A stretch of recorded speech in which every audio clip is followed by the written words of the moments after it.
महाजनसंपर्क अभियान को और मजबूत करने की कोशिश में जुटी बीजेपी और ऐसे में रक्षा मंत्री राजनाथ सिंह आज देहरादून जाएंगे। बता दें कि देहरादून में आयोजित बृहद प्रबुद्ध सम्मेलन में वो हिस्सा लेंगे, जहां पूर्व सैनिकों और उनके परिवारों को कार्यक्रम में आमंत्रित किया गया है। तो देहरादून स्थित सर्वे ऑडिटोरियम में सम्मेलन का आयोजन किया जाएगा। रक्षा मंत्री राजनाथ सिंह शाम 5:30 बजे कार्यक्रम में मौजूद रहेंगे। तो रक्षा मंत्री राजनाथ सिंह के दौरे को लेकर दून में जो यातायात है उसको डायवर्ट किया गया है। तो बेहद अहम रक्षा मंत्री राजनाथ सिंह का ये देहरादून का दौरा दोपहर 3:45 पर वो जॉली ग्रांट एयरपोर्ट पहुंचेंगे और 5:30 बजे करीब बताया जा रहा है कि उनका ये सम्मेलन होगा, प्रबुद्ध सम्मेलन, जहां पर वो हिस्सा लेंगे। तो प्रबुद्ध सम्मेलन को संबोधित करेंगे राजनाथ सिंह, जहां पर पूर्व सैन्य अधिकारी, पूर्व नौकरशाह, वैज्ञानिक मौजूद रहेंगे और सर्वे ऑफ इंडिया ऑडिटोरियम में इस कार्यक्रम का आयोजन किया गया है। तो आपको बता दें कि क्योंकि महाजनसंपर्क अभियान बीजेपी का 1 महीने तक चल रहा है और ऐसे में इसी के मद्देनजर आज देहरादून का ये दौरा बेहद खास रक्षा मंत्री राजनाथ सिंह का। तो इस दौरान तमाम नेता वहां पर मौजूद रहेंगे। कहा जा रहा है कि 3:45 पर उनका वहां पर पहुंचना होगा और फिर 5:30 बजे वो इस सम्मेलन को संबोधित करेंगे। तो सर्वे ऑफ इंडिया ऑडिटोरियम है और इसी ऑडिटोरियम में आज का एक कार्यक्रम रखा गया है, जहां कहा जा रहा है कि पूर्व सैनिकों को और उनके परिजनों को वहां पर बुलाया जाएगा, सम्मानित किया जाएगा उनको वहां पर। तो जहां 9 साल मोदी कार्यकाल के पूरे हुए हैं, उनकी उपलब्धियां जनता तक पहुंचाई जा रही हैं। तो ऐसे में बेहद महत्वपूर्ण ये कार्यक्रम रक्षा मंत्री का आज देहरादून में होने वाला है।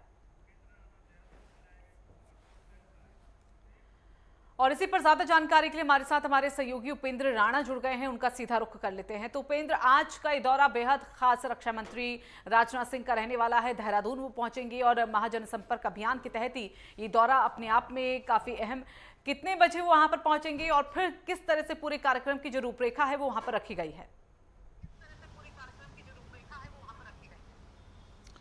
देखिए, बिल्कुल आज केंद्रीय रक्षा मंत्री राजनाथ सिंह का जिस प्रकार से देहरादून में दौरा है और 3:45 पर वह जॉली ग्रांट एयरपोर्ट पर पहुंचेंगे। वहां पर मुख्यमंत्री पुष्कर सिंह धामी और तमाम जो मंत्री हैं वो राज्यपाल भी उनके साथ वहां पर मौजूद रहेंगे, उनका स्वागत जो है वहां पर करेंगे। उसके बाद वहां जॉली ग्रांट एयरपोर्ट से निकलकर वो सीधे देहरादून के हाथी बड़कला सर्वे ऑफ इंडिया के ऑडिटोरियम में, जहां पर प्रबुद्ध सम्मेलन होना है, उस कार्यक्रम में शिरकत करेंगे। क्योंकि 5 बजे से जिस प्रकार से ये कार्यक्रम होना है, 5 से 6:30 बजे तक ये कार्यक्रम चलेगा और उस प्रबुद्ध सम्मेलन में जिस प्रकार से जो केंद्र सरकार के जो 9 साल पूरे हुए हैं, उन 9 सालों में क्या कुछ विकास कार्य अभी तक जो है केंद्र सरकार ने किए हैं, उन सम्मेलन के दौरान जो है कहीं ना कहीं केंद्रीय रक्षा मंत्री राजनाथ सिंह के द्वारा जो है वो बताया जाएगा। साथ ही जो प्रबुद्ध सम्मेलन है उसमें तमाम जो सैन्य अधिकारी पूर्व रहे हैं वो शामिल रहेंगे। शिक्षा जगत से जुड़े हुए जो डायरेक्टर हैं वो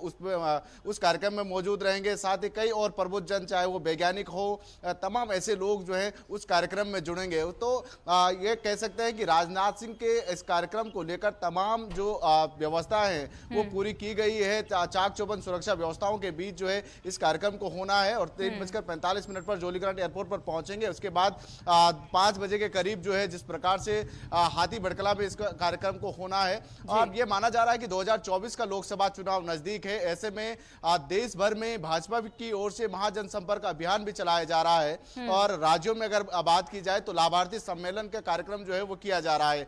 एक तरफ से देखा जाए तो जो 2024 की पूरी तैयारियों में जो है भाजपा जुटी हुई है। एक एक करके सम्मेलन हो, कार्यक्रम हो, तमाम चीजों को जो है वो उस पर जो है वो काम किया जा रहा है और सरकार के जो विकास कार्य है उनको गिनाने का काम जो है वो किया जा रहा है। खुद राज्य में जो है भाजपा के जो संगठन मंत्री हैं, जो संगठन के जो कार्यक्रम को जो देखते हैं वो लगातार जो है लाभार्थी सम्मेलन जो है वो कर रहे हैं। उसमें जिस प्रकार से जो केंद्र और राज्य सरकार की जो योजनाएं इन 9 सालों में रही है उन योजनाओं को बताने की कोशिश की जा रही है कि जो क्या क्या लाभ जो है लोगों को, आम लोगों तक पहुंचा है और किस तरीके से उसका लाभ जो है आम लोग ले रहे हैं। इन तमाम चीजों का जिक्र जो है वो किया जा रहा है। साथ ही जिस प्रकार से आज जिस प्रकार से राजनाथ सिंह जब आ रहे हैं तो 9 सालों में क्या कुछ काम हुए हैं उनका जिक्र जो है वो जरूर किया जाएगा और किस तरीके से आने वाले समय में बिल्कुल, अगर केंद्र 2024 सरकार में की फिर से योजनाओं भाजपा को की तो सरकार बतलाया बनती ही है, जा रहा है तो यहाँ किस पर तरीके से उपेंद्र, लेकिन केंद्र इसके में जो साथ है ही वो हम काम देख रहे हैं कि जो राज्य सरकार की उपलब्धियां हैं उनका भी बखान किया जा रहा है, यानी कि जो डबल इंजन की सरकार है उसका फायदा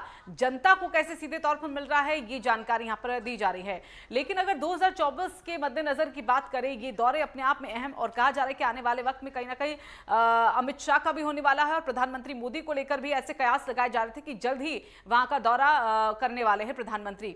लेकिन ऐसे में अभी अगर फिलहाल बात की जाए तो उत्तराखंड में कहां पर कहीं ना कहीं जो बीजेपी है वो कमजोर दिखती है। हालांकि पिछले चुनावों की बात करें तो पांचों की पांचों सीटों पर मजबूती थी, लेकिन इस बार किस तरह के कयास लग रहे हैं?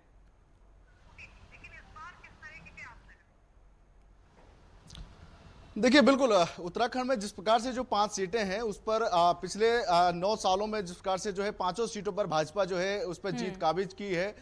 लेकिन इस बार 2024 का जो लोकसभा चुनाव है वो कई अहम मुद्दों पर जो है इस चुनाव को होना है, क्योंकि जिस प्रकार से अगर राज्य के मुद्दों से लेकर केंद्र के मुद्दों की अगर बात की जाए तो जिस प्रकार से महंगाई, बेरोजगारी, ये मुद्दा जो है काफ़ी अहम होने वाला है।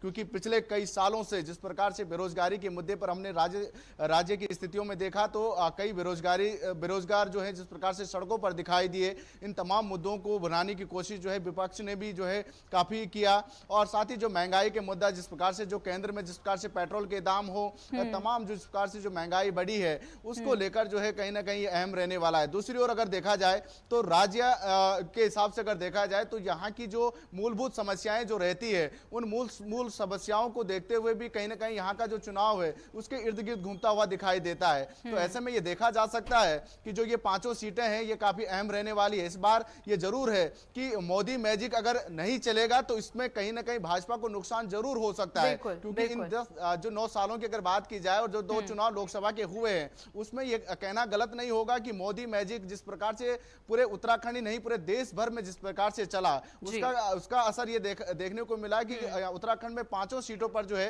भाजपा काबिज रही। लेकिन अगर 2024 में मोदी का मैजिक अगर नहीं चलेगा तो ऐसे में ये जरूर है कि जो काम केंद्र सरकार के द्वारा किए गए हैं या जो लोकसभा के जो सांसद रहे हैं उनके द्वारा क्या कुछ काम किए गए हैं उसका असर जो है जरूर 2024 और ये भी देखना होगा कि आज के इस दौरे को लेकर कितनी जो मजबूती है वो कहीं ना कहीं भारतीय जनता पार्टी को मिलती है और किस तरह का जीत का जो मंत्र है वो राजनाथ सिंह के जरिए कार्यकर्ताओं को वहां पर मिलने वाला है। फिलहाल बहुत बहुत धन्यवाद आपका उपेंद्र, हमारे साथ जुड़ने के लिए, तमाम जानकारियां देने के लिए।